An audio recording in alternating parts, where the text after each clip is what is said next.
Ladies and gentlemen, my name is Johnny Bottles, and welcome to another edition of the Squared Circle Maniacs Pro Wrestling Podcast. I am joined by this gentleman over here. I'm over here Mr. today. Don Wayne. He's over there today. And the gentleman down below you would know as the hobo killer of San Francisco, Motorhead 7-Eleven, the head, the president, if you will, the CEO of the Squared Circle Maniacs chapter on Twitter. Gentlemen, let's start the show. Yes, Let's sir. fire it up. It's been a wild week at AEW. It seems like the last 3 or 4 weeks have been wild weeks at AEW. When you agree, But it's guys? not good. It's not good wild. It's bad wild. That's not good wild. It's Bad. getting worse and worse. I don't know where to start this week. There was so much happening. Do we want to start with the good things of wrestling this week, or do we want to just jump into the total carnage of junk? And here's my issue with that. There was so much carnage and crap. I don't want it to overtake the show with what's happened. Okay.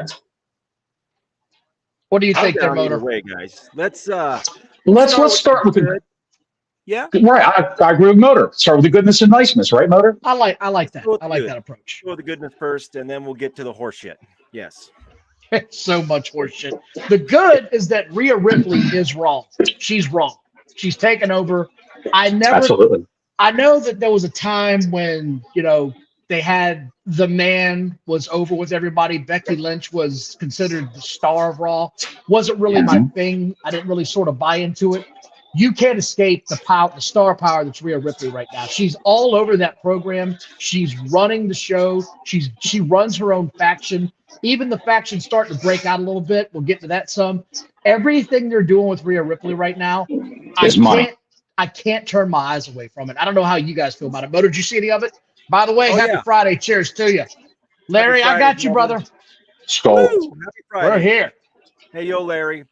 Yeah, no, I saw it, and Rhea Ripley she's talk about being in the right lane. She's definitely in the right lane, and they're pushing her in a way that she should have been a while ago, but they're finally doing it, and she's doing a lot of it on her own.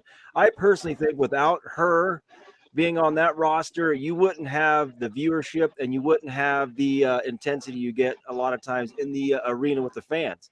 So I thought it was great. Her intro, the way she talks, and you know what? I think she could take most men in AEW right now, seriously, probably with one arm tied behind her back, but she's Absolutely. She's phenomenal. Bottles? Rhea Ripley is a charisma machine. And what she does is she rubs off on the other people in the Judgment Day group. Picture, if you will, think about this. What if the Judgment Day was just Finn Balor, Damien Priest, and Dominic Mysterio? Number one, you would have a star with Dominic Mysterio because she elevated that kid. Right. She elevated Dominic Mysterio to the next level with all the mommy stuff. It's a throwback to Eddie Guerrero in China. He used to call her mommy. It feels but it is better. It's better. Does. It feels a little, because you knew Eddie was married to Vicky Guerrero. Right. And this is a little more lascivious. It's a little more sexual, a little more predatory in nature, I would say. He's a young kid. She's a little bit older than him. She's a tough Amazon. And I would say that Damien Priest has always come off as bland to me until he got into the Judgment Day and started rubbing elbows, pardon the expression, with Rhea Ripley. Finn Balor never did it for me. He still does it for me. I can't wait till they beat his ass. He's a charisma vacuum. However, like you said just now, he's the kind of guy that you want his ass to get kicked. He's braggadocious and very smug when he comes to the ring, and you want him to get his ass beat. But we talked about this last week with me. Hang on a second. He doesn't have that kind of heat. He doesn't have that. Now, you got J.D. McDonough, who is that guy. The little water-headed guy, the walking Funko Pop, J.D. McDonough. He's, what would you say? He's a wannabe Judgment Dayer. That's what I would think. And I can't see it getting better if she leaves the group and he comes in, or any one of those guys leaves that group, and J.D. McDonough jumps in. He's a good wrestler, but he's very, very bland. He's overtly small, very small. can't wait to talk about this then. So you're talking about the role that I feel like JD McDonough should have is the one that you seem to think Finn Balor has. Finn Balor does not have heat with me the way that they probably would like. He has go away heat with me. I don't care if I don't see him anymore. As he's referred to commonly, the Funko Pop kid, he does it for me. He's that swarmy little shit heel, another one in that faction. And if they get Drew McIntyre to come in there, dude, it's going to be a money group. That's just my opinion. You kick out Finn Balor, you put in the other European guy. That's an easy swap for me. That's a win across the board. I'm tired of seeing that guy. I don't buy him. You talk about JD Funko Pop being a small guy. Finn Balor's not a large guy either. He's not a large man, but he just doesn't have that charisma factor for me that I can buy into him doing anything on a regular basis. That's just me. I don't buy him in this group. No. But you got background noise? I'm hearing something in the background. No, not in here, man. That could very well be me. I'm on a Bluetooth headset, and I've got the AC window shaker cranking away right now. So okay.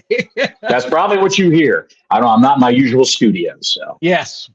With I've got the kids and the grandchild. The grandchild's taking a snooze. She's down for the night in the podcast studio. She's doing her own. For the night, you know that by now. She's doing her own Doc McStuffins podcast right now. So the Judgment if you know Day what Doc McStuffins is.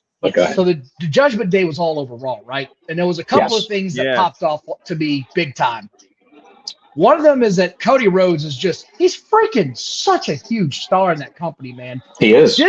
It's insane to me to think that this guy was in AEW 2 years ago and the most direct storylines I've seen him in since that, star gimmick he was in, the shit they had him doing with his brother.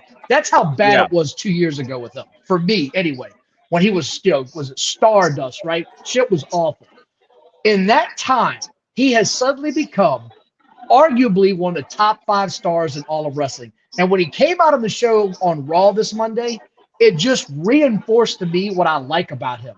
His charisma. He knows how to get the damn entire crowd going. He knows how to interact with the people. And at the end of the show, he knew how to sell as a baby face. He was down, but he wasn't totally out. And the other part of the show I just want to hit on, and I'll let you guys talk about as well. Damien Priest is finally getting the push that we've all been waiting for. He's starting to learn how to talk on the mic. He's always had the look. Yeah. And to me, it just feels like that's the guy that's about to step out of there. And I think, I could be wrong, I think that World Heavyweight title is what's destined for him. I know a lot of people want to see LA Knight get a title of some kind. I think LA Knight's over. He doesn't really need it for the next push. He's also almost 40 years old. So whatever kind of run they're going to do, it's not going to be particularly long. That's just how I saw it going down on Raw. What did you guys think? And thank you, Sega, because he says it too. He also believes that Damien Priest is becoming a star in front of us. Right. I think Priest could make it. Go ahead, Motor. Go ahead. What are your thoughts? Damien Priest, slow to I don't know. I guess move me, if you will. Slow to build. Slow to build up big time. And then once he got going, I've been a fan of his for a while now. And like Don said, you could see it. You can see the transition. Now he's kind of getting the cock of the walk. He's learning to talk a lot better, and the guy's always been a skilled wrestler, man. I always like what he does in the ring, and he's got that look too with the hair, with the braids and the tats. Good looking dude for the ring. So I think that sky's the limit for this dude, and he's on the right track again, like I've mentioned before with other wrestlers that they're trying to push. So I kudos to him, man, and I hope he does go all the way to the top because there's definitely something there.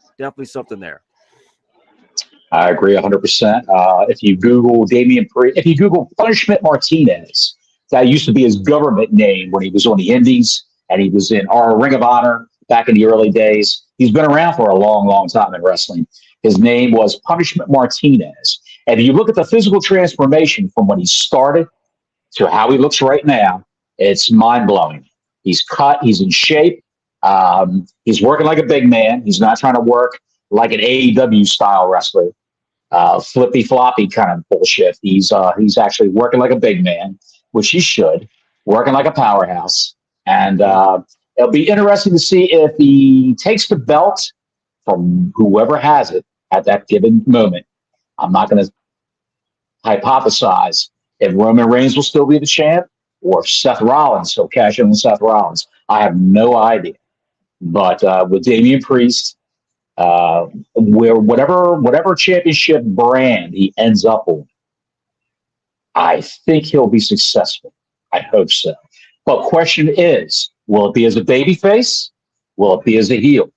Ooh, I'm glad you said that, because right now, this is where it's weird, right? Like there's certain factions in the Judgment Day that are faces that are over with the crowd, and the other group members are complete heels. Damien Priest is starting to turn into one of the bigger heels. He's not getting the cheers, but Rhea Ripley is getting cheered out of the building now. They're cheering for her. And that was noticeable on Monday Night Raw when they came out for the contract signing. The boos weren't there. It was a star, and here she comes. And it's everything you want it to be. And I know that when I don't think, and I know Scud called it a minute ago, I don't think that when he cashes in that briefcase, that it's going to be the end of the entire group. I think what you're going to see is Finn Balor get kicked out because of jealousy. That's where I think that storyline goes. Oh, I don't think so. Not Balor. I think McDonough will take Damien Priest's place. Priest will get kicked out before he wins. God, that'd be such a mistake. Bottles getting yelled at. Here we go. It's go time. No, there will be no babies woken or harmed during filming of this podcast. I just want to let you know. Sorry, folks. It was a run-in by Mrs. Bottles. She wants me to keep my voice down so I don't wake up the grandchild. Well, so I'll be talking like this. I'll be talking like a priest in the confessional for the rest of the podcast. See, I agree with Scud. Tell me about your sin, son. Yeah. Scud said he thinks I may have you killed this week. He thinks it's just a start like I do. I think that when they get that title, you're going to see them run through it, kind of like the last faction we had ran through it, right? Right. Yes. That's what I think you're going to see. I don't think you're going to see him get kicked out. I think you're going to see the guy without the title get kicked out. I think they'll lose the title strap somehow, some way. I feel like that storyline's still building. It sort of feels like you're going to get a reunion at some point with the Usos. Maybe it's just me, but it feels like that's coming to where Jay is going to turn on everybody. Like it's just the bloodline just feels like it's a total turn waiting. I don't know. I could be wrong, but I feel it's coming. The plan for the brand of the Usos is brother versus brother at WrestleMania. I know that's what I've read that. WrestleMania, they're building for the entire disassembly of the bloodline. It's all going to fall to pieces, supposedly, at WrestleMania. Roman's supposed to lose to Cody. Jay's going to face his brother. Solo Sikoa, don't know what the story is with Solo Sikoa. He needs a nice blood feud. And I'll tell you what, that kid's put on some muscle and a little bit of weight. Because when he started NXT, he was a lightweight when he was in NXT. He wasn't that big. He was built as a street fighter. He was the baby face in NXT. They did the right thing. They brought him up. They threw him in the bloodline.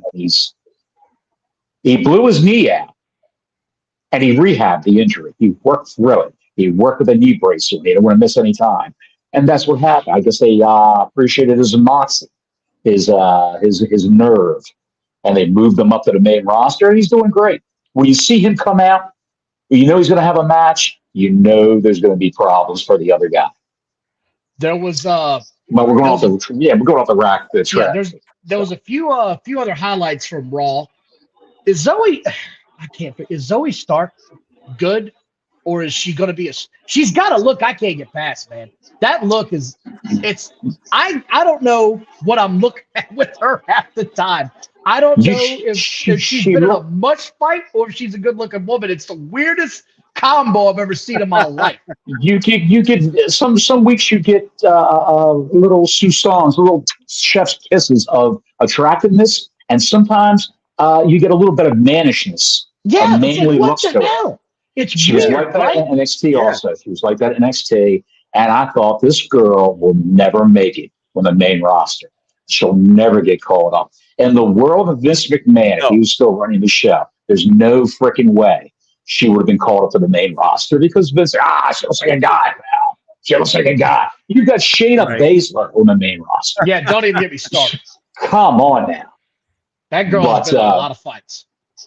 Zoe Stark recovered from a really debilitating, it's not even a word, debilitating knee injury. That's why she wears that big-ass Stone Cold Steve Austin knee brace on her knee. She was jacked up for a while. Missed a lot of time in NXT. Well, she looks jacked up now. Like she's Larry always said, been jacked. She's always been jacked. She looks like she bit a brick. Nice, so Larry. And then finally, one of the other highlights I want to get to, Logan Paul's back. I've never seen. Yeah. You know what? This guy has taken to professional wrestling like Kurt Angle did. He just gets it, man. He's a showman. Yeah. Mm-hmm. He's in great shape. He knows how, with his side gigs, he knows how, with all of his real work, I should say, not even side gigs. This guy knows how to get real heat. Like, he just gets it. Him and Rey Mysterio, that build, they got to put the title on him. You got to do it, man. They are. The rumor has it. Everyone's talking about it. Even Meltzer said that he's supposed to get the title. That's the plan. That probably means Rey's going to retire. Rey's going to retire, and eventually it's going to be Rey versus Dominic again at WrestleMania. That's what they're building to, and that will be supposedly Rey's last match. Mm-hmm. So, when Logan started out, I was a little skeptical, like most people would be. I'm like, oh, come on, man, is it just gimmick guy? And then as he performed and got better and better, I'm like, this dude's taking this stuff seriously. So I got a lot more respect for him after that, and guy can perform, can talk, he's got the look, and happy for him. I think he's a good fit, and if he wants a career in professional wrestling, I think if he sticks with it, he'll have a long career. He looks better, and he can wrestle better than I'd say 60% of the AEW roster. That's a fact. 100%. Yes. Tell me I'm lying, anybody. Get in the comments. Tell me I'm lying. No, I can't. So that was pretty much, that was the highlights of Raw. SmackDown real quick. John Cena cut a promo that was all-time great. Talked about how he hadn't won a match in forever. LA Knight started the show. That's about it. The big news this week, I thought, was Becky Lynch dropping her title. And, I guess she's coming back to Raw or she's going to SmackDown. Johnny, do you have any idea where she's going? Because she's not going to stay in NXT. The rumor has it that Becky Lynch is a little banged up from all this work she's been doing. She's a little banged up. So they dropped the strap, elevate Lyra, who's a good friend of hers. She didn't mind doing the job for Lyra and Valkyria. And then she's going back to Raw with her husband. That's where she's headed. Okay, so that's where she's headed. It makes sense. They try to keep the couples together. Like, here's a good example. Samantha Irvin was moved from the announcer for SmackDown, where she was doing a tremendous job, to being the announcer for Raw because Ricochet's on Raw. Ricochet's her fiance. God bless him. God bless him. God bless him. Yeah. She looks like she has fun, man, doing her job. I watch those little YouTube clips she has all the time. That girl, I'll put it to you this way. She's not selling, bro. She's kayfabe the whole time. When the match is over, she looks as shocked as anybody in the house sometimes. And she looks at her cue and she sells the shit out of it, man. She's great. That ass is kayfabe, pal. That ass is kayfabe. That ass is kayfabe. Did you see the I am warm. I am warm for her form. Go ahead, pal. I gotta say this slow. I can talk low. Did you see CM Punk's interview that was released this week? What? What the what? What the what? Ooh. Yeah, CM Punk had an interview this week. Sorry, honey. Is that what he was talking about SummerSlam? No, wasn't talking about Survivor Series. They asked him if he was coming to Survivor Series, and I don't know that he is, and I don't know that he's not. I just know what fans want. And his quote was, "I have an injury in the family. My dog Larry blew out his little dog ACL. I'm literally just spending time with him. I hear that the show is sold out, and I don't have tickets." That's that was it. Heard the show was sold out. Yeah, that's right. Yeah, that's right. That's what he said. The show's sold out, and I don't have tickets. Larry said that ass is kayfabe. Flip the shirt. I kind of like that. That's good. So yeah, speaking of kayfabe, CM Punk's not giving anything away, man. Not giving any of it away. None of it. I'm going to ask you, Motorhead. There's another theory on the internet concerning CM Punk. Now, Meltzer has said that CM Punk is not signed with the WWE. They're not going to sign him. That's the word he got back. Same thing with Sean Ross Sapp. Sean Ross Sapp has also said the same thing. Now, Motorhead, the theory floating around on the internet is that CM Punk was never fired from AEW. This is all an elaborate work to drive up ratings, to create intrigue for the brand. The guy who was in the devil mask and that backstage incident with those other 4 individuals that beat up Jay Switchblade White was in fact CM Punk. What do you think about that theory? Motorhead first. What do you think? Shit. I saw a little scuttlebutt about that on the internet as well. And if in fact what you said is true, then I'm kind of impressed if that's the route they're going to go. I don't think personally that I think he did get fired. My personal opinion is he did get fired, just because of the way him and Tony Khan, the relationship is, and how it ended. How it went towards the end. But if that is what people are saying, then I think there could be some validity to it. I know also I've read and seen that he's been seen backstage at Impact a couple times now, just kind of cruising in there and hanging out. So I don't know, but to shock, well, he's not going to sign with Impact. He won't if he is a free agent. If you can discount all the AEW theories, he's never going to sign with Impact because he cannot afford it. They cannot pay him. Right. No, they can't afford the payroll. They can barely afford to be on the air right now because they don't get a lot of money from Access TV. Well, now they're TNA again, so that'll bring it back. That'll put some butts in seats. Just change it back to TNA, and there you go. And that, if they did get Punk, what's it going to do to the ratings for them? Not much, but if they put him back on the big stage in WWE, well, I think like Survivor Series, if he does show up, oh man, that would be great. But going back to what you said, Bottles, I have heard similar things. And if that does in fact transform, then it'd be a good kick in the ass for pro wrestling because a lot of people aren't thinking it. Some people are, but most are not. So, Don, what do you got? There's no goddamn way Tony Khan is that smart. There's not a chance in hell. There's no way he's that smart. Someone could have cooked up that angle for him, pal. Dude, there's no way in hell he's that smart. Hang on a second. I can't mute my microphone, so. Nice. There's no way. I'm not usually I mute that when I'm in the studio. So there's no way in hell I'm buying that for a second. I can't see it. I just fear for my life, and then the whole lawsuit that fell out, and the fact that he announced the firing in Chicago, where the fans are just the tickets have gone to shit. There's no way I'm buying any of this in my life. Not happening. Somebody's just out there smoking the opium and trying to make any story they can to stick, to take any kind of momentum that they have right now, heading into Survivor Series at Chicago and trying to kill whatever kind of angle they have. There's no way I can see this coming. There's no way. Okay. If it's true, it's a work of genius. It's a work of genius. If it's true, somebody should win Booker of the Year. But I cannot buy it right now. I can't, man. If it's true, they'll keep all 2,500 people in the crowd on the edge of their seats when it's finally revealed. They'll keep all 650,000 people at home throwing their beer cans down on the living room floor when they see CM Punk take that devil mask off. If it's true. And by the way, my bullshit meter's at a 9, not even an 8.5. That shit, there's no way. There's no way, man. There's just no way. That's some shit that would come out of Vince McMahon in the 90s. It's so genius. That's where that would have come from. There's not a chance in hell with this. So maybe Punk came up with that angle. Maybe Punk came up with that angle. And by the way, TNA, Impact changed their name to TNA. I said this on Twitter. I'll say it face to face with whoever. It's like the same old bitch wearing a brand new dress. It doesn't make any difference. Doesn't make it. It's this 1969.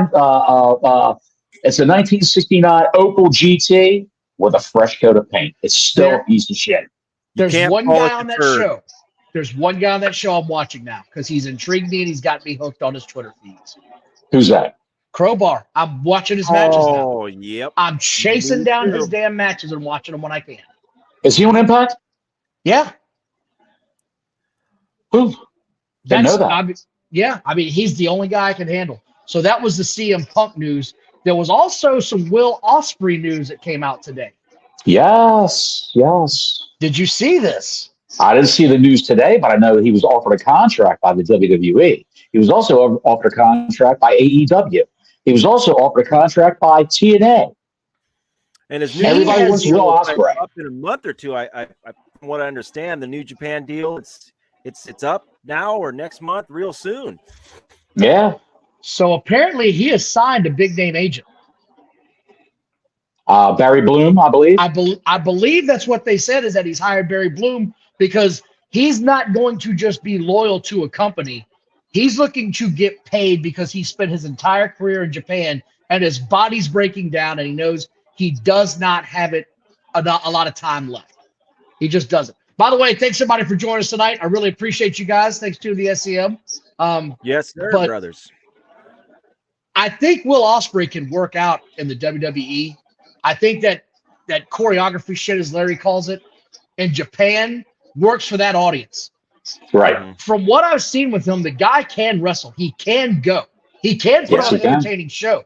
It's just when you get him in the middle of that bullshit, that's what you're going to get out of him, is a bunch of bullshit. They're going to start doing trampoline acts because that's what the fan base and that crowd wants to see. They want to see Kenny Omega get dropped on his damn head. You try pulling that shit in the WWE and see what happens to your ass. You will get, man, Lord. Pull that shit on Brock Lesnar. Right. Oh, yeah. See what that is. It's amazing you said that name, Brock Lesnar, because Barry Bloom is the agent of Brock Lesnar, as well as about 10 other wrestlers in the WWE.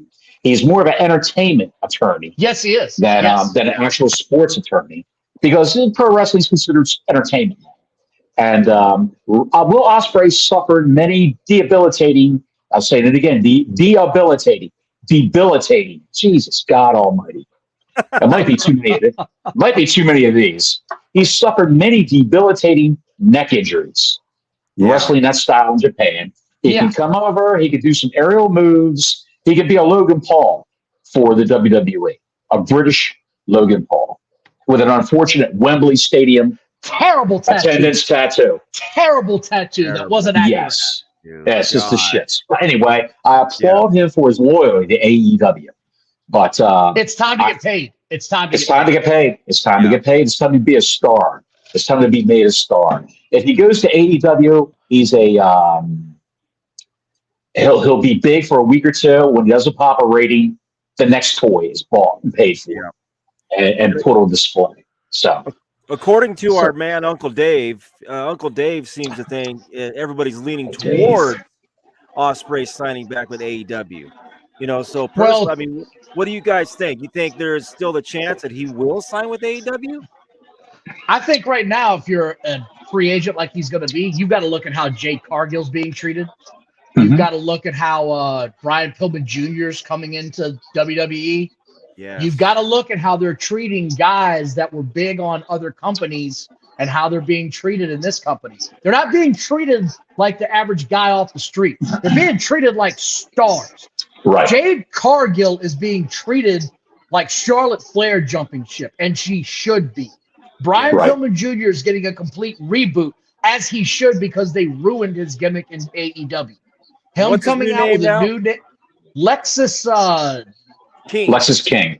Lexus King, yes. Lexus King. And he debuted this past week on NXT, which was very nice. He came out on a throne. I thought it was a nice gimmick. I thought it was a nice little build-up. The match was okay. It was nothing special. But you sort of knew that coming in, right?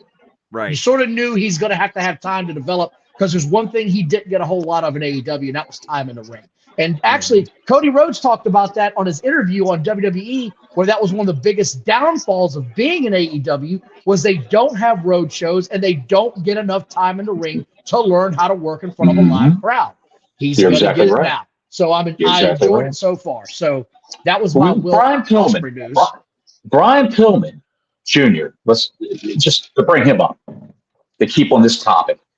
when he was in AEW, the Dark Side of the Ring episode of Brian Pillman came out. It was a two-parter, I believe, wasn't it? Two nights, Dark Side of the Ring? It was something like that, yeah. Why wouldn't you capitalize on that? Why wouldn't you have Jim Ross sit down with Brian Pillman Jr. and do one of those Dr. Phil episodes that he's famous for backstage and make that kid a star? Right. Why wouldn't you do that? They put him with the Varsity Blondes, and Julia Hart, who's with the House of Black now, she was their cheerleader. She'd come out in a cheerleader suit with pom-poms, but they wanted to they wanted to set her up with the House of Black for some ungodly reason. I guess they didn't see anything in Pillman. He went to NXT. They taught him how to work. They worked on his presentation. When he walked down the ramp on, he said, Brian Pillman is dead. Long live the king. Long live the king. He fought Dante Chen, who's the Barry Horowitz of NXT. There's a name, great name reference. The king of the jobbers. He's put there. He's put there to shine up the up-and-coming talents and make them look good. I think he gave Dante Chen a little too much offense, is what he did. Dante Chen got too much offense with Brian Pillman. He should have been hugely squashed to put the kid over as big time. But it is what it is. Maybe Brian Pillman Jr. felt bad about squashing Dante Chen. Maybe had a little input into the whole thing. I don't know. I don't pretend to know. But I just know it looked bad. He should have got more offense and really buried Dante Chen in a minute. But you want to know why? You want to know why Brian Pillman Jr. wasn't pushed on AEW and done that way? Mr. Harris summed it up best, because Tony Khan is clueless, which is why there's no way in hell he was smart enough to have an angle with CM Punk, get kayfabe fired, and then bring him back 3 months later. I can't buy that.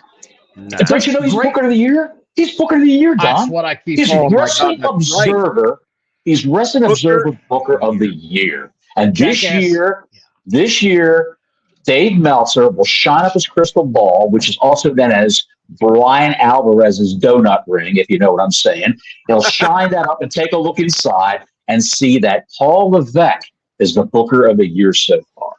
He's going to give it to somebody in Japan just to avoid that. No. I'm going to go on Twitter right now. I'm going on Twitter right now, and I'm going to give you a quote. Hang on a second. You're going to Pornhub. I know it. I saw do it. I saw this today. No, actually, I'm on High School Girls in Trouble. That's what I'm on that website. Hang on a second. Nice. Models. Where the hell? Well, like you're looking for that, there's something else we got to start talking about here soon. What's that? I got to log back into Twitter. See, Larry found it. He said somewhere out there, Meltzer even said Triple H is Booker of the Year. It's got to eat his soul if he had to say that out loud. It's got to eat every fiber of his being if he had to say that. I'm going to read you a tweet by an account called Elite Rockers X.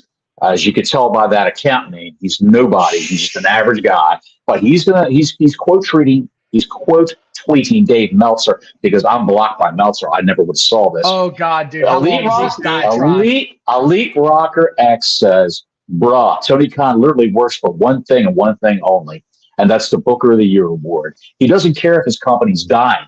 And now Dave is saying this. I can bet Tony's crying his ass off right now.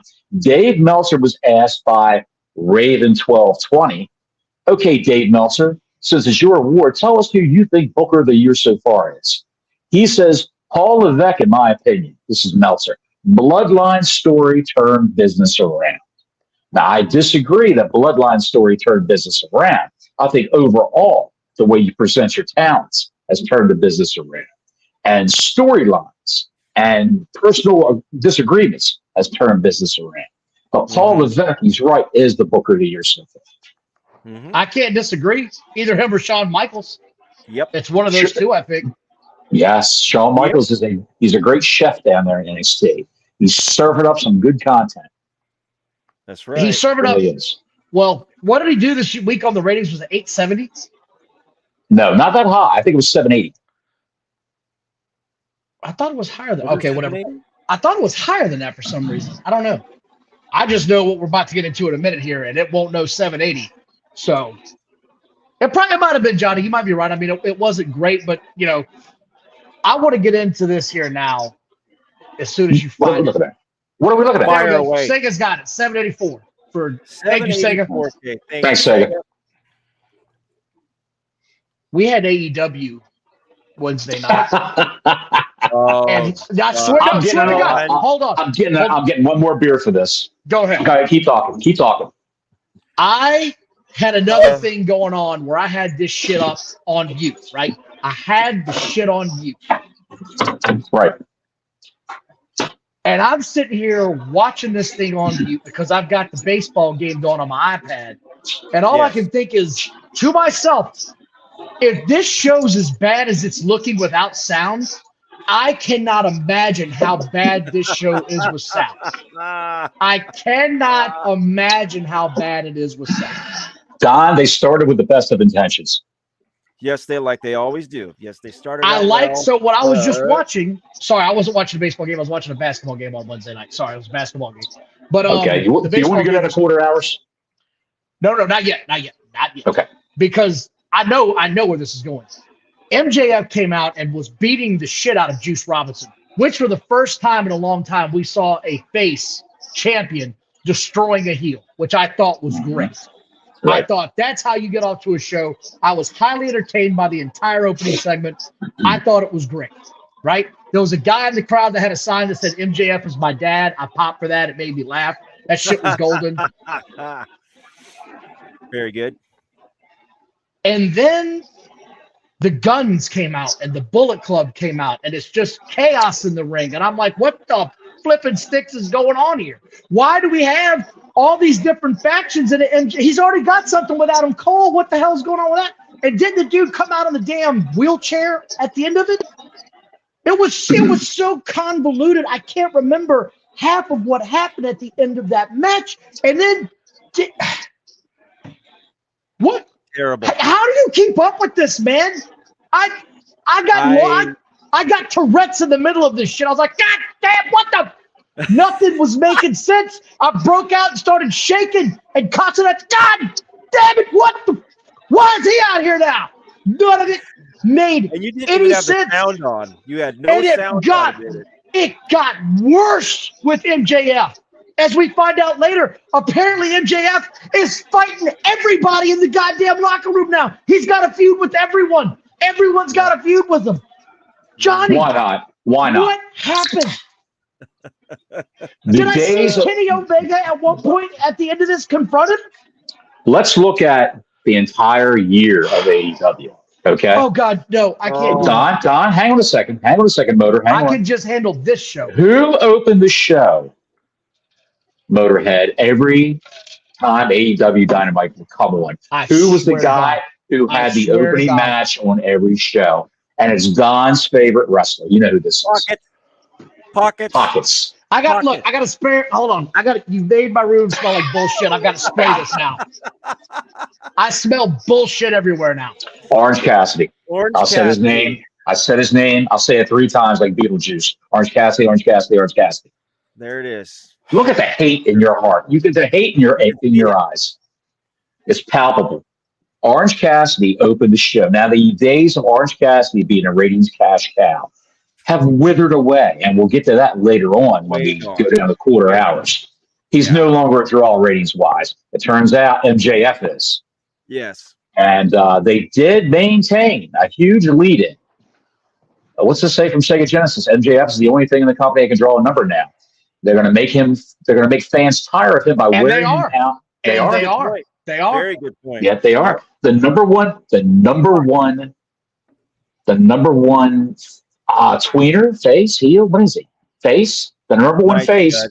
can't take on everybody at once. He They need can't. to learn that. Dude. It's throwing shit against the wall, seeing what sticks. What's sticking right now is Wait. MJF because Cassidy has the third name, Orange Cassidy, has slid down the wall. It's no longer sticking. It's running. So Do me a favor. hang on a second. MJF is the most WWE thing they have right now. Tight. Yes. Do With me a the favor. angles, with the presentation, and with his character work and his ring work, he's the most WWE guy they got. He'd fit Give there me- perfectly right now. Give me the opening 2 quarters of the show and the ratings just for the opening 2 segments, because I believe he was in both of them. Fire away, Bottles. Okay, the first quarter, Motor, was MJF, Roderick Strong, the Kingdom, which is the 2 guys that hang out with Roderick Strong. Juice Robinson versus MJF. Also through picture-in-picture ads, by the way. The viewers hung on for 982,000 people. Yeah. The second 15-minute quarter, from 8:15 to 8:30, Juice Robinson versus MJF continued. Bullet Club Gold, MJF, the Acclaimed came out with Billy Gunn to save MJF. MJF and Kenny Omega ramp promo. That's it. Yes, that's what I thought I saw. Yes. Kenny Omega. What's the And number? 936,000. They only lost 50,000. not quite 50,000. Not quite 50,000. Point Which being, you would say that would be viewers from the Big Bang Theory or whatever show came before said, I'm not watching this, and they changed the channels. right. So I'm fine with that, but that's sort of my point is they were close to 1 million people when they started the show. They're what, 70,000 to close the show, to close the first half hour. And then the direct started at the end of the MJF shit with all the run-ins. And I'm not going to lie. I was like, I can already see where this is going. This show has already peaked, and it's going to come downhill fast. The shit's about to roll, and I'm going to get nailed with it. And what do I get next? This should have been your main event. The MJF Juice Robinson should have been your main event. They should have billboarded it throughout the show. They should have had somebody come in to do a beatdown on MJF. I have the Kingdom and Roderick Strong get out of that wheelchair and save MJF's ass. So you can say, where is this going to go? And at the end of the show, do all this hoopla at the end of the show for the match. That's what they should have done. However, they chose not to. And the next segment was Wardlow did a video talking about how bad MJF is. To get Wardlow over, What? Why? Why would you have him turn against your biggest star, your biggest ratings grabber? Why would you have that? Why don't you build this guy up to be the Diesel to That's MJF's? There you go. That's 3, by the way. That's 3 guys now coming for MJF in the first half hour of the show, man. And the first 40 minutes of the show, there's 3 guys that are gunning for him, and there's 2 groups out there. It just didn't make any sense, man. Like, pick a lane, bro. Pick a lane and go down it. The match in that 15 minutes was Hook and Rob Van Dam. Why? Versus Alex Reynolds and John Silver, the Dark Order. And they sprinkled picture-in-picture ads throughout this angle. Throughout this match. 15 minutes. There really was no angle. It was just a match. No. Why is Hook teaming with Rob Van Dam? No one knows. Why? Why is Rob Van Dam there? Happening? No one knows. Is he trying to make a comeback? Is he trying to make a comeback in professional wrestling? No one knows. Alex Reynolds and John Silver. Why are they heels now? No one knows. Short arm John Silver. Can he reach his own penis? No one knows. Can he wipe his own ass? Can he wipe his own ass? He does it with a rag on a stick. I do know that much. No one knows. The ratings plummeted to 752,000. Oh my God! Wow, that's over 150,000 people said, "I'm out. I don't need this in my life." They lost from the opening of the show to 8:45. They lost almost 250,000 viewers. Sweet. Let that sink in. Let that sink in. 250,000 people who could be wrestling fans, casual wrestling fans who like WWE, right? Something that's in the zeitgeist of pop culture and sports enthusiasts. They would see that and say, "I'm not sports entertained," and they go right to the basketball game. What was the basketball game that was on at the time? Who gives a shit? The tip-off was Tuesday night with the Lakers and the Nuggets. So them using that bullshit. So here's the thing, right? And I saw this with the neckbeards all day, and they kiss my ass. The night of the Major League Baseball World Series, they drew 6.8 or 6.7 million. The NBA tip-off drew 2.3 million confirmed, right? NXT still pulled 780 large into that room. 780 in the room when that shit's going on. On Wednesday night, the NBA pulled 2.9 million. That was it. That was it. The WWE was competing with 10 million people versus the 3 million that AEW was competing. 2.9 million for the NBA? Are you serious? A good SmackDown could compete with that. The rating was higher, but because of how it's broken down now, it was like 2.3 million the first night, 2.9 million the next night. It was on Forbes. Yes. I read the whole article. Yes. It was pretty good too. Let's look at the demo, because the neckbeards always like to billboard the demo, Motorhead. The demo, when the show started, the demo was from 18 to 49 viewership, 393,000 people, 18 to 49 were watching the show. And my screen just went out. Hang on a second. By the time this segment came up with Hook and Rob Van Dam versus the Dark Order, they lost, they lost 110,000 viewers, roughly. They're down to 286,000 people in that demo, 18 to 49. So even the kids, I'll say the kids, even the kids don't like what they're serving up, what Chef Tony is serving up in his kitchen. Even the kids don't like it. What was the 8:45 hour? What was next? What was that? What's 8:45 to 9? What was next? Because I know we're getting to the drunken shit that took over the show that I was a fan of 1 minute and cringing my face off the next. It came up 4,000 viewers. 4,000 viewers they gained in the next 15 minutes because it was a Tony Storm video. Timeless Tony Storm. Oh, that shit. Okay. Oh, God. Which they are wasting that. They had a gold mine with her with this angle, and they're putting it on in silent movies during picture-in-picture. It is absolute fucking bullshit and a waste of Tony Storm and whoever concocted this angle for her. Whoever stole this angle for her.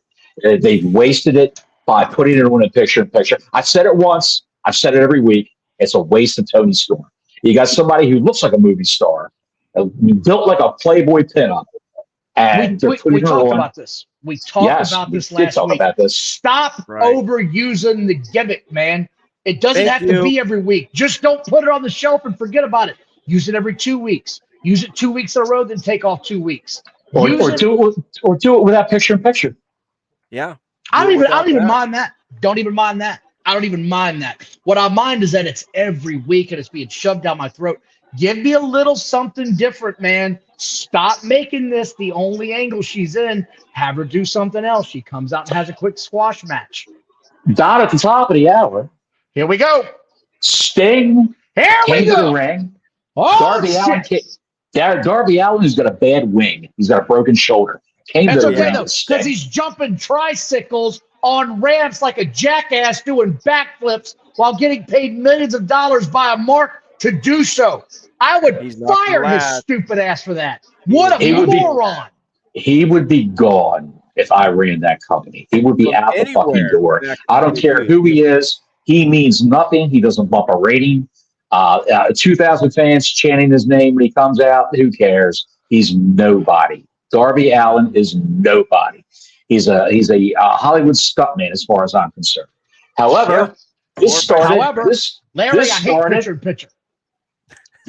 the AEW debut of Ric the Bottle Flair. My God in heaven. So a stockholder in Grey Goose. Ric Flair came to the ring. I was so excited. It was unexpected. They kept this secret all week. Ric Flair walked out, and I was 10 years old again, and I was like, Ric Flair, this is great. And then you saw Ric Flair. Look, I didn't expect him. I didn't expect him to look like $1 million, but I was excited to see him. And he's walking to the ring, and it's Ric Flair, and the segment's going on, and then we get some bullshit where Christian comes out. Yes. And the next thing I know, I hear, we're going to have a match with you two old farts. And Sting No. He didn't say a match with Ric Flair. He said a match with Darby Allin and Sting. It's a three-way, though, he said. He said, find a partner. He said, find a partner. Yeah. They didn't say Ric Flair was wrestling. Bro. Ric Flair can't wrestle right now. When he came to the top of the ramp, I thought for somehow my channel got changed to HBO, and they brought back Tales from the Crypt. I thought the Crypt Keeper came out on my TV. I said, honey, we don't have HBO, do we? No, we don't. You canceled it. I said, well, who the fuck is this guy on my TV right now? He looks like if the Crypt Keeper went to the disco with Tony Manero in Saturday Night Fever. That's what Ric Flair looked. He looked ridiculous. Did you see the show? Yes. Motor, did you see the show? Did you see him? I did. I saw the clip of the whole thing and watched it, but the walkout to into the ring to everything. And yeah, Crypt Keeper, that was the first thing on my mind, because even with a high def TV, I was like, Jesus, is that Flair? No. Actually, I changed it off of HD and went back to the regular digital feed. I couldn't handle it. Yeah. Okay. Are you right, Bob? Get the paddles out for Ric Flair. The desiccated corpse of Gomez Adams, that's the CEO of World Wrestling Entertainment, he makes Ric Flair. Ric Flair makes the desiccated corpse of Gomez Adams, who runs the WWE, look like goddamn Scott Baio. He makes him look like it's unbelievable. Vince McMahon at 77 years old looks a million times better than Ric Flair does today. Because Ric Flair is a raging alcoholic who needs to stop. Why did this have to go south so fast? Because they said, you got to find a third partner. I have no doubt it's going to be Ric Flair. I have no doubt it's going to be Ric Flair. It won't be Ric Flair. Okay, you say that. I think it's going to be Ric Flair. I think he's going to tag in. He already said I'm going to be in your corner in March with Sting when he has his last match. And then he's going to be his opponent. The whole thing, good God, Lily, don't let that mothership of poor fucking coming to the top. It's going to happen. Oh, my God. It's going to happen. Oh, my God. The genocide will be real. So I hope it's a casket match. That way they can just mail him back to Charlotte Flair. It'll be a real one, Bottles, if that's the case. My God. Absolutely. He's already packed up Charlotte. Where should we send him? It won't be a gimmick casket. It won't be a gimmick casket. This thing ended with Sting. Like, they ended it, and you could tell somebody was missing where it was supposed to happen, right? Like, it was supposed to happen. Somebody was supposed to take a mic and say something, and then suddenly Sting drops a typical corny Sting line. Like, everybody loves Sting, and I like Sting. But my man on the mic has never been the best thing ever. The best gimmick Sting ever had, the most over he ever was when he didn't say a damn word. He just pointed his bat at the Raptors, or he pointed his bat at Hulk Hogan. That's what he was the most over. Him on the mic is not a good thing, and this was proof of why. He closed that segment like a 1980s Spartan church. Just, hope we're ready. Terrible way to end that segment. Like the Crockett's, when the Crockett's were in control of WCW and the NWA. The Crockett's hardly let him talk on the mic. It was Surfer Sting with the short buzz cut, blonde hair. And he would scream and get the fans pumped up, tell Tony Schiavone how happy he is to be there, and whatever insert name of next opponent here better watch his ass. And that was it. They wouldn't let him do a long soliloquy on the microphone. And I see that he's no master thespian, pal. What did the number look like for this segment? It started out at 7:56. Oh, boy. And it jumped up at 9 o'clock from 9 to 9:15, 7:64. So the signing of Ric Flair, who's on a contract, by the way, until March. Shut the front door. He's only signed till March with AEW. So you know that Sting's last match, if you connect the dots, you don't have to be a genius to do this. You connect the dots, Motorhead. Sting's last opponent will be Ric Flair. This gives Ric Flair time to get in shape in an AEW training facility, which is probably a back alley above some massage parlor in Jacksonville. Hey, honey, can you open a window? I got to jump out of that motherfucker right now. You're on the ground floor right now. That's why I'm up. I can get up quick. My Lord. That's what we're looking at. The shits. He paid all that money to Ric Flair. And you know, Ric Flair. Genesis just said it's not safe for me to be in a window with somebody. Oh, it went to shit. Yeah. Not safe. Ric Flair, the money he spent on Ric Flair, because Ric Flair's got a lot of ex-wives to pay off. The money he spent on Ric Flair. He does? Who? Flair? Yeah, he's been divorced. He's what? What? Hashtag sarcasm. Good Lord. That got me. That was good. That got me good. My God. That Doctor, nobody wants to see him die in the ring, but I swear to God, if he gets in there, we probably will. So it closed strong. He almost died in his last. I don't. They thought he was dead in his last match. His son-in-law Andrade. Yep. If you remember, they had to revive him in his last match. Yeah, they did. But Andrade had to wake him up because he got so. Yep. He got so drunk the night before. He was so dehydrated from all the Grey Goose that he had a catheter installed that night because he was drinking so much. Go right through his bag on his ankle, and God, he doesn't. he was so dehydrated he passed out several times in the ring. One time standing up in the corner, leaning on the turnbuckle, he was out like a light. Andrade had to slap him to wake him up, and he had to put the brass knuckles on his hand for the finish and say, "Sir, you have to go to the finish, sir, the finish." He got up and somehow where's the bar? He hit Jeff Jarrett in the face with the brass knucks.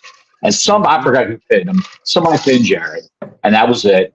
And then he went to Kid Rock's nightclub that night. I did hear about that incident. Party down. He was dropping a deuce in the men's room. They couldn't find him. He was so drunk. He passed out, making a deposit on the toilet. They had to go get him. Andrade and Kid Rock and some other guy to pull him out of there, wipe his ass, and get him up and carry him outside and put him in a limo. Yeah. That's how drunk Ric Flair is. He almost died from his alcoholism, and now he's still going strong. If you saw him at the top of the ramp on Dynamite, high def, you would see that he don't have long. It looks like a piece of ground beef, raw ground beef you left out on the radiator overnight. That's what he looks like. He's a year older than my dad. He's 74 years old, too. 74 years old. I know, man. He's got no business near a wrestling ring. None. I don't want to draw this too much longer. His liver's 152. Because the next segment of this show is where it went off the damn cliff. Went right off the damn cliff. Speaking of going off the cliff, gentlemen, I have got to jump off the cliff and go pick up Mrs. Motor. You two carry on. One last good night. Thanks, guys. All right, brother. Keep the faith. Keep the faith. Keep smiling, pal. Thanks, guys. Take it easy. God bless. You got it. The next segment had Chris Jericho in a backstage promo where he talked about he's got friends bigger than Powerhouse Hobbs. Big Show? Shit. Keith Lee? This would be a good use of Keith Lee.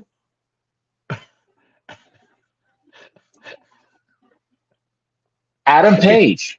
You think that's bad? Here's something more for you. Here's another turd you can swallow. Adam Page and the Young Bucks. I believe they are the Ring of Honor 6-man champs. Yes, they are. Yes, I got that.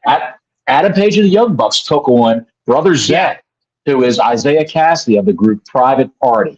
Yeah, and the Hardys. A privacy tag team. It was a good gimmick. And the Hardys. They don't call them the Hardy Boys anymore. Yeah, I know. It's just the Hardys. They're the Hardy Men. Did you watch this match? Because it was the juicy shit.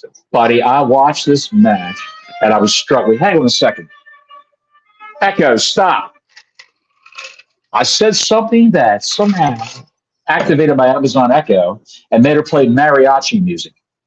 I think it was funeral mariachi music, which is fitting for this segment. It's definitely listening to our show then, because my God in heaven, when you have the Hardy Boys out there, it's death to the ratings. What did this piece of shit pull in? Well, it bled over. It bled over into the next 15-minute, the quarter hour. And that's where you'll get the true number. That's probably the true number. 726.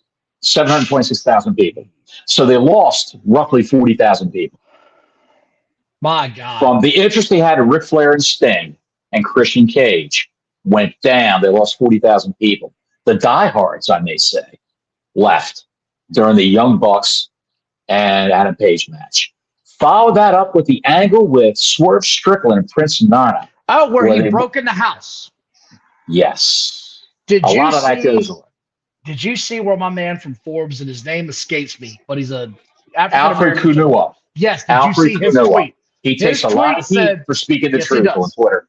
His tweet sent me into hysterical convulsions because of what he said. And I'm going to try to summarize it. He said, a black man in Virginia breaking into a white man's house and not getting shot at. I've got to suspend my disbelief more than the Undertaker coming back from the dead. That was his tweet. I said, oh my God. This dude is crazy, man. It wasn't needed. That whole video, the whole angle wasn't needed. It was over the top. It was good acting by Swerve, but he didn't seem like he was a threat. He seemed like he was just a very disinterested black man who broke into someone's house. Not to steal anything, just to look around. Do you know who's doing his segments, by the way? No. So remember they hired that writer that had a podcast a few months ago? Is that Will Washington? He used to be a Fightful? That's his cousin. That's his cousin, and he's writing his segments. I give him an E for effort. I mean, it was different from what they usually put out, but it's been overdone in the past. Sega said there's a baby home by itself. I agree, Sega. It was terrible. Nothing about that was fun. It was ridiculous. What was after that? Because, my God, this show just killed everything I had in me. Adam Copeland, Sting, and Darby Allin did a little promo backstage. How Edge wouldn't fight Christian Cage, and Sting had to explain to Edge that Christian's not the same guy anymore. That's it. If you blinked, you missed it. And then we started because I missed that. It was a piss break moment. Hikaru Shida. Yeah, I saw this garbage. I don't understand why she is the heavyweight champion for the ladies. I don't understand it. You know damn well why she is. You know damn well why. Is someone stooping Hikaru Shida?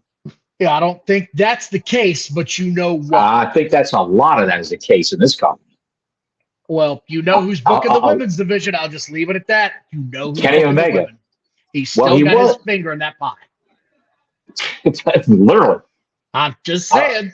I don't think it's a finger, but your we'll words, talk pal, about not mine. I've never seen one. I've never seen one with a fingernail in it.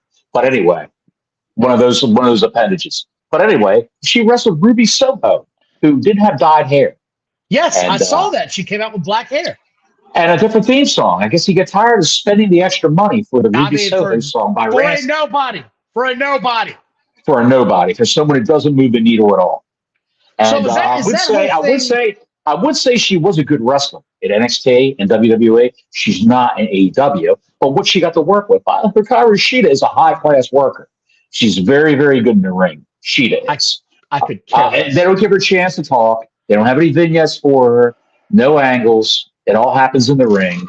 But look, it is what it is. Johnny, I could have given two shits of a rat's ass less about this title fight.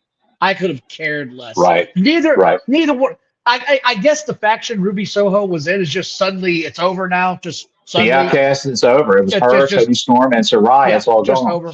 And Larry, Tony Storm's doing her Sunset Boulevard silent film screen actress. Had her new butler, by the way.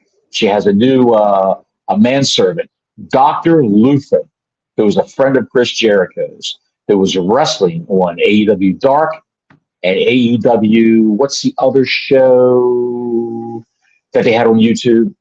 He was all over the last YouTube shows for AEW. Dr. Luther, he was a deathmatch king for Frontier Martial Arts Wrestling back in the 90s. And he's an older guy. He's bald. He used to have a red line going down here in the middle of his forehead. He's now wearing a white suit, and he's the manservant for Tony Storm. And he's wearing glasses. So, well, either way, this that's good use of him. Good use of him. But it was horrible. No interest in this. I had no interest. Horrible. And it was refereed, I might say, by the female referee, Bon Vivant, Twitter person persona of Don Stevens. You know who I'm talking about. I'm giving up. I'm giving up on Aubrey Andrews. She's. I'm done with her.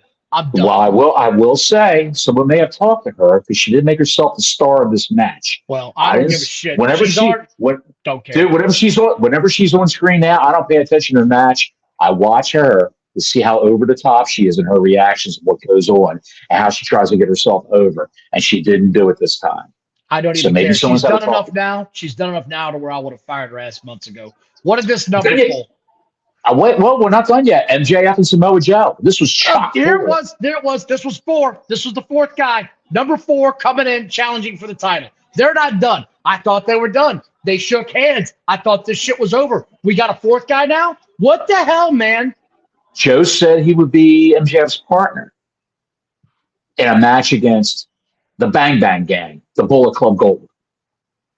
But he wants a shot. He wants to be the next guy in line to have a shot at the heavyweight championship belt. Ad break. Then he had entrances for Kazuchika Okada and Orange Cassidy versus Bryan Danielson and Claudio Castagnoli. The poor Antonio Cesaro, who's wallowing away in AEW, who's wasting his time being employed by this shitfest. But I just want to say one thing. I want to say one thing, right? So the AEW neckbeards have been shitting all over the WWE for, I don't know, the last several years since this company started. We are going to pull away from you. We're going to use young stars. We're going to get these stars over. You guys rely too much on old guys to get. Which roster of stars right now do you think is younger as far as over guys? Well, if you take Ric Flair out of the equation. Well, I'm just saying. If they just hired him, he's an anomaly. He'll throw Name one wrestler in the WWE that is over 60 that's a full-time hire. Name one. None. When they hit 45 years old, when they start to hit 49 and they graze 50, like they did with Adam Copeland, the former Edge, they say it's time for you to give back to the business and start putting other guys over because that ship is sailing. You need to wind it down. And he said no. And that's why he's over doing schmazes with the Dinosaur, Christian Cage, Nick Wayne, Bryan Danielson, and a cast of thousands who want to go and run into the matches. It's terrible. Ridiculous. It's terrible. It's horrible. They hire people. They have no idea what to do with them. No plan at all. Whereas with WWE, they would hire someone and sit back before they do this. Dude, Copeland? Bryan Danielson, how old is he? He's 42 years old, I believe. I got to Google this shit. Yeah, you're right. 42. Good call, Johnny. He's 42. Cesaro, I believe, is 44. Is he that old? I think he is. He's been around a long time. In Ring of Honor and Shikara. And guess how old Roman Reigns is? 38. 38. Okay. So the neckbeards can stop with the nonsense bullshit talk of WWE uses old guys. Your main event is 2 ex-WWE guys that are 40 years older plus or older. So stop. I'm done. I got into it with a neckbeard today. You realize Tony Keith? Did you see what Tony Keith? Or Tony that's Keith. His name. What the hell's his name? Keith. Tony Keith, is that his name? Who? The ex big black guy left WWE, talks Keith Lee. Keith Lee, sorry. Been listening Yes, to too much country lately. His Twitter account is Excellent Lee. Dude, he refuses to take that tweet down where he says, if what I'm hearing is true, poor Walter. Refuses to own that L and say, you know what? This was bad. I screwed up here. I'm just going to delete this. Now he's muted anybody from commenting. And then he came back today and said, you guys don't know what you're talking about. You've taken what I said out of reference. Bro, you literally called out Gunther, who went on the longest title run ever because it was reported that he was going to be a Nazi. Like, that's what it was. Well, they trademarked it. They must be wanting to use it. They trademark shit every day. It doesn't mean they use everything that they're going to use. Somebody pitched that idea and somebody said, that's a terrible idea. Don't ever bring that shit to the table again. Gunther's a great name, though. We'll run with that because it's German. We'll run with that. They were to call Stone Cold Steve Austin Shelly McFreeze. They didn't run with it. Just because somebody pitches it at an idea table doesn't mean the entire roster's going to do it. This shit is awful. Mankind was going to be Mason the Impaler. Yeah, it's a terrible bullshit angle. It was a terrible idea. This didn't get over. Get the hell over yourself. You made a stupid tweet.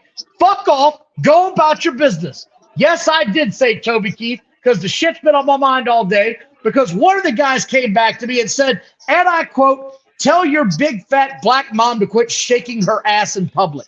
That wasn't me. This is who these people are. I swear to God as my witness. The people whose biggest worry in life is whether or not their mother is going to renew their Xbox Live subscription for them with her credit card. That's their biggest worry in life. They don't have to worry about mortgages. They don't have to worry about raising their kids. They don't have to worry about putting food on the table. They don't have to worry about making money. They don't have to worry about any of that. They worry about how their favorites in AEW are faring and whether or not the 7-Eleven is going to run out of Red Bull and whether or not they have a week's supply of Cheetos to keep those orange covered fingers. And Mountain Dew. And Mountain Dew. And Mountain Dew. Yes. And to have enough tissues and jergens right nearby for when Tony Storm runs his picture-in-picture segments. I couldn't believe because the tweet that I put out there when when Keith Lee said that was, you guys don't know shit, blah blah blah. And I said, dude, just own the L. Stop. You're not making this better. You made a terrible statement. You made a terrible tweet. Delete it and move on with life. Here comes his fans. You don't know shit. They were going to name him a Nazi. They were going to do this. So I sent out the SmackDown debut of Gunther. What did he debut as? Gunther. That's who he was. Gunther. That's who he's been ever since. Yes. So oh my God. So the neck beers were just under my skin today, man. What a bunch of morons. I'm done with it. How did the show close without the overage on the ratings with this bullshit in the ring? Let's see. They had an overrun, Don, and I have the number for the overrun. The overrun is trash. I never buy it. It's a 3-minute overrun that does factor into the ratings, but this was 646,000. So they lost. God. They lost 340,000 people from the beginning of the show to the end of the show. The overrun came up a little bit for that finish, which was Okada and Cassidy versus Danielson and Castiglione, which featured Wheeler Yuta, Jon Moxley, best friends, Rocky Romero, and Hook. They all came out. That finished at 7:16. So if you factor in the 7:16, I don't. It dropped to 6 something, and somebody tuned in to watch the late night movie and got this. You're exactly right. You're exactly right. What the hell is this shit? They said. Where is a Big Trouble in Little China? That's what I'm looking for right now. Where's this? What is this? This is not how you book a TV, Tony. I know somebody in AEW. I know somebody in AEW is watching. We haven't talked about that. We haven't talked about that. Go ahead. I want you to run with this one. I know someone in AEW is watching this podcast, and I'll tell you why for all those who are listening in a minute. Tony, this is not how you book a wrestling show. You take your hottest act, your hottest angle, and slowly build it up throughout the show until it builds to a crescendo, much like a symphony, for your final 15 minutes on the show. You sprinkle in your lesser acts in that, I would say that third half hour. Put your lesser acts in there. The curtain jerkers can nicely fit in there. In the beginning, I would open with a women's match, someone who's pretty, someone to look at like a Toady Storm, to get the men involved, engaged in the show, and keep it going, have a hot angle for them. I know it's hard for you to have a hot angle, Tony, for women's wrestling because you hate women's wrestling. You even said in the meeting with all the women's wrestlers in the locker room, and this is documented, women's wrestling doesn't draw. That's how you feel about it. But those days are over. NXT had a show on Tuesday night where 80% of the matches were all women, Tony. They were all effing women. They were all rookies, except for Becky Lynch. The main event was Becky Lynch versus Lyra Valkyria, which drew, I think, 790,000 people. It was an outrageous number for a show with just one main roster starling. You need to reevaluate everything. You need to reevaluate everything, Tony. You need to take MJF and have that son of a bitch main event every Dynamite and build the angles slowly throughout the show. And the reason why, folks, we say that people are watching is because for the past month on this podcast, we said, where's Wardlow? Why isn't he on TV? Where's Powerhouse Hobbs? Yep. What's going on with Powerhouse Hobbs? He's on the same milk carton with Wardlow. Have you seen me? Who else did we mention, Don? I can't even begin to name them. It's just you rattled them off last week, and I was kind of stunned at it. And then it sort of hit me out of nowhere. I get mentioned in a Dirt Sheet magazine after Chris Jericho rips me. Samoa Joe. Samoa Joe. Why is Samoa Joe Collision? Why would you put the guy on Dynamite? No one watches Ring of Honor Club on the internet. No one watches that at all. 10,000 people, 5,000 people maybe. That's how it averages. No one watches that garbage. Get rid of the Ring of Honor titles. Tear them down to nothing. Have two. Lance Archer. Dwayne just nailed it. Lance Archer. Lance Archer we mentioned. Where was he? He was on last week. Not on this week, unfortunately, but he was on last week. Let's see. The list goes on. You popped off a bunch of them, but it didn't hit me. We did pop off a bunch of them, and they're all. You see them all back on last TV. Saturday, they were suddenly all back, and it was kind of like, wait, what the hell's going on here, man? Miro came back. Yes. Miro came back. The Devil Mask came back this week. We mentioned that. That shit disappeared all of a sudden. Came back. Yep. The Devil Mask came back on Collision, I believe, wasn't it? Or was it Dynamite last week? No, it was Collision this week. Wednesday, it was suddenly back. I got no more words for it, man. I didn't like. I hate the shit on AEW all the time, but it was so bad. I got nothing else to say. I can't talk anymore tonight. My blood pressure's up as it is. You got anything else, Bottles? All I can say is, let me look at these bookmarks. Hang on a second. I think I got something to say here.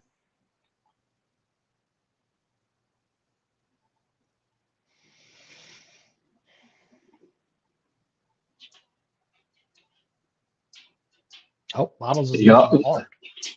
I am. We can always talk about the struggling ticket sales of AEW. Jeff Jarrett is in charge of live events for AEW. They're still doing those? What, live events? Yeah, I thought they stopped. What do you think Dynamites are? Oh, you're talking about tape. Sorry, I thought you were talking about like actual. Okay. So when you talk about live arena booking, any live arena booking is done by Jeff Jarrett. Excuse me. Jeff Jarrett is the guy.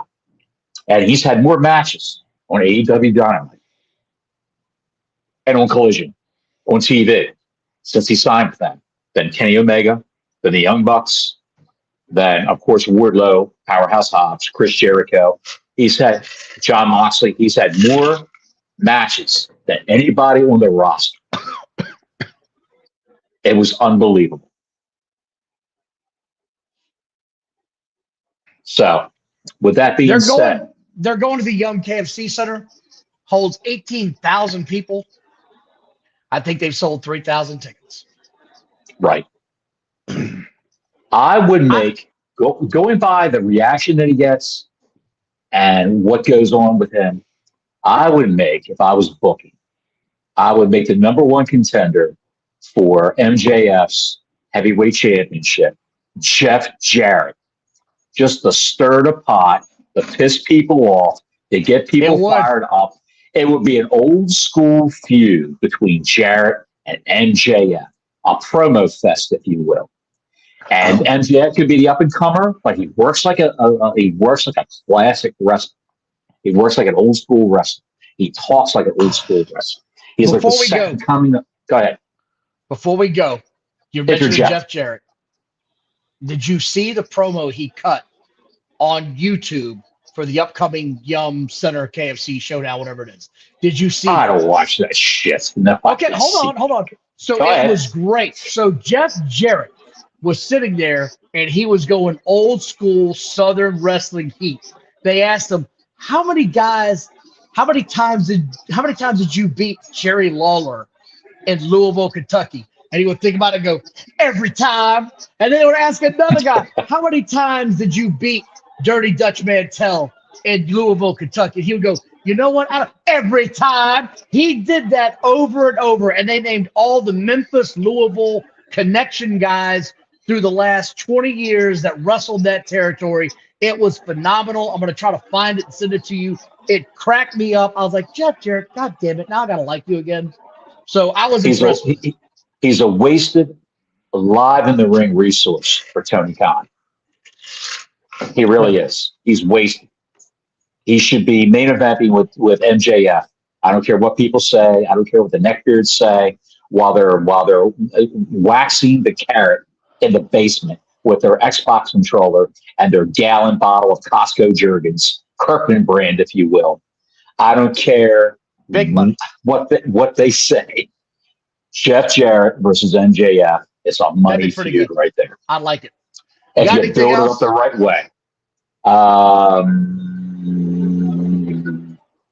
I'm trying to think if there's anything else I wanted to touch on. Did we touch on everything that you wanted to talk about? Yeah, we hit it all, brother. I think we hit it all. Just released today, supposedly, according to Dave Mumbles Meltzer, Roman Reigns will not be at the Survivor Series. Have you seen that? I did not, and I'm calling bullshit on that. I'm calling bullshit on that also. I'll call bullshit. There's no way. There's no way. I mean, he's going to Crown Jewel, facing LA Knight. Yeah, and then 3 weeks later, I guess the Survivor Series. Right. You're right. So yeah. one PLE a month, one pay-per-view a month. I guess that's what he's good for. Who the fuck knows? Who's he dropping the belt to, Don? Will he drop the belt before WrestleMania? No way. Will he drop that belt before WrestleMania? It's 2 belts he carries. Will he drop one? No, he's just carrying the one now. It's the undisputed. He is the undisputed WWE Universal Heavyweight Champion. So that's better than what Seth Rollins has. Yeah, Seth Rollins is just a heavyweight WWE champion. Okay. I don't like it. Like I said, when he had 2 belts, I thought it was a little bit more. That's why I want to go back to that. I liked it when he had the 2 belts. It made it seem like it made it different. Big fight feel. It stood out more. That's just me. I mean, when you see boxers come to the ring, they got the IBF, the WBC, the WBO, the WBF. When they have all those belts, it feels like that guy's somebody to watch. That guy's going to whoop somebody's ass. He's beat some people in his life. So even in wrestling, when you've got 2 or 3 belts, it's like, okay, that dude, he is their undisputed champion, man. So that's it. Larry likes the turtle on the wall. We're talking about turtles. I think it's time to go home. It's time to hit it. And all I can say to that is, should I say it? Do it. Should I say it? Fuck Chris Jericho. Next week, Gordon's only saying so long from the Sunshine State.